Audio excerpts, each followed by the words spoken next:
Bineensi guddaan addunyaa kanaa kamidha? Maqaa Abbaa, kan Ilmaa, kan Hafuura Qulqulluu sadan Waaqa tokkoon. Ameen.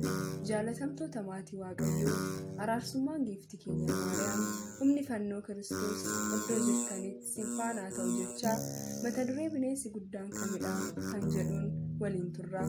Hamma dhuma sagantaa keenyaatti nu faana turaa jechuun affeerraa keenya.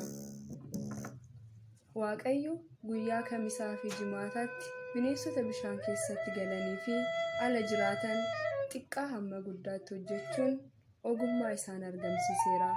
Haa ta'u malee bineensota uumaman kana keessaa guddaan isa kamii osoo jennee of gaafannee leenca jechuun keenya wanta hin hafnedha. Sirriidha.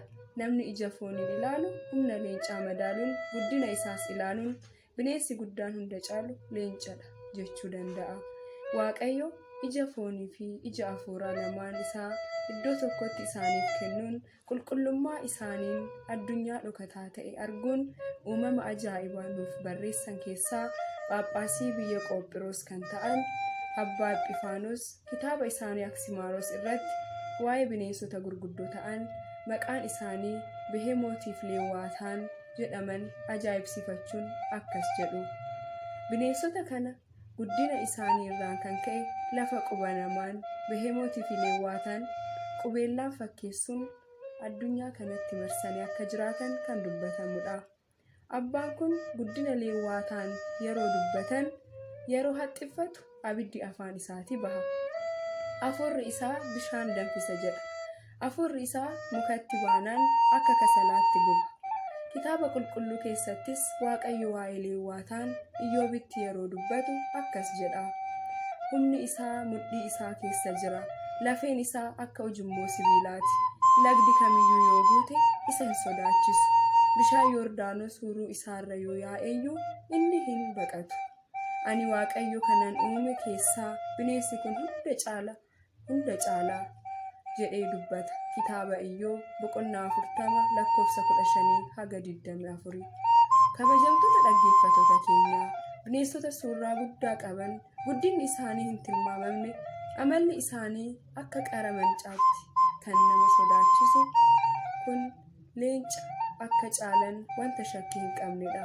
Haa ta'u malee dabaaqulli guddateef albee hin caalu akkuma jedhamu bineensonni kun guddataniif mootii bineensotaa jechuu hin dandeenyu. Sababbiin isaas bineensonni kun akkuma bineensota biraa wanta nyaataniif dhugan argannaan ni quufu. Foon waan uffataniif ni dadhabu. Hamma barbaadan yoo guddatan iyyuu afaan isaanii keessaa abidda baasuu danda'u malee abidda alaa dhufe ofirraa dhoowwuu hin danda'an. Erga uumamee kaasee nyaatee kan hin quufne, halkaniif guyyaa libsannaa ijaaf kan hin dadhabne, abiddi wanta hunda gubu kan isa gubuu hin dandeenye, bineensi guddaa cimaan Behemootii fi Leewwaataan caalu raammoo Si'ool keessaati. Wangeela Maarqos boqonnaa 9 lakkoofsa 44. Obboleessaa, atis obboleettii, bineensa kana jalaa akka baatuuf miila 2, kophee ittiin fiigdu, gaachanni qabattu, humni ittiin jabaattu siif kennameera. Miilli siif kenname lamaan gaaffii galuu fi hojii gaariidha. Kopheen siif kenname wangeela Kiristoosidha. Gaachanni siif kenname amantii keeti. Humni siif kenname fannoo Kiristoos. Yeroodhaan fiignee bineensa kana jalaa akka baanuuf gargaarsi Waaqayyoo hunda keenya wajjin haa ta'u. Galanni Waaqayyoo haa ta'u. Barattoota Dilbataa Amboo Makaana Qidduusaan Abuna Gabra Manfas Qidduus irraa fulbaana 11 bara 2015.